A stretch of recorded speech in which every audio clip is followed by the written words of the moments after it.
They'd been talking for more than a month. As far as he was concerned, everything was great. They shared pictures and even hopped on calls that lasted hours. But when he opened his Instagram account, he found out he'd been blocked. He tried to call. He blocked him there too. He realized a terrible truth. Jace always felt like there was more to the world than he knew. He grew up as a curious boy, loving the richness of the world around him. Inclined to creating things with his hands, Jace could paint before 10. He loved what colors could do when mixed and brushed on a canvas. But although he loved his life, he knew something was missing. Growing up in California meant Jace loved the outdoors and all it brought. He enjoyed talking to people and drawing. By 18, he was set on being a tattoo artist. Jace began his career, which immediately took off. He didn't know that his career choice would one day completely warp his outlook on life. One sunny evening, Jace's phone rang. It was a friend, informing him that he'd found something mind-blowing on Instagram.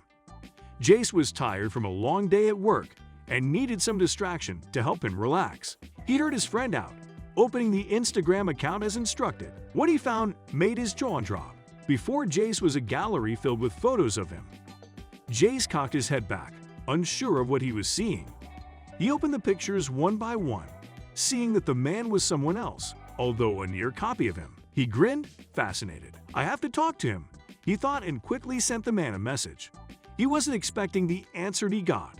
"No way."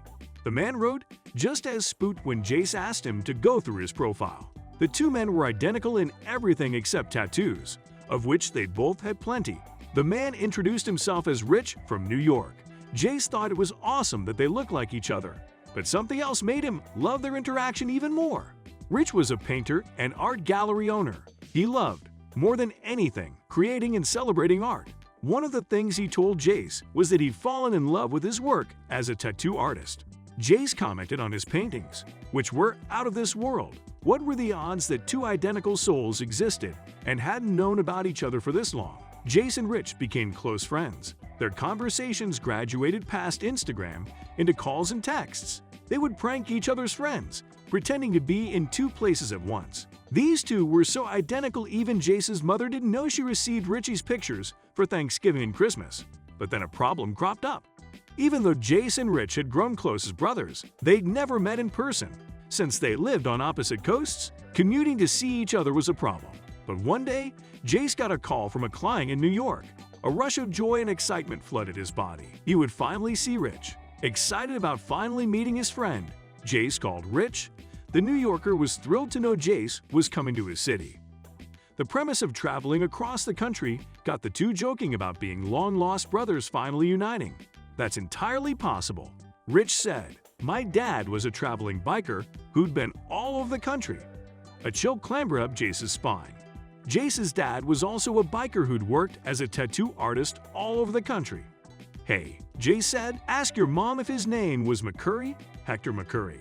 Wouldn't it be crazy if we were brothers?" Rich laughed and agreed. He'd reach out to Jace in the morning, before Jace's plane landed in the city. Jace boarded his plane that night.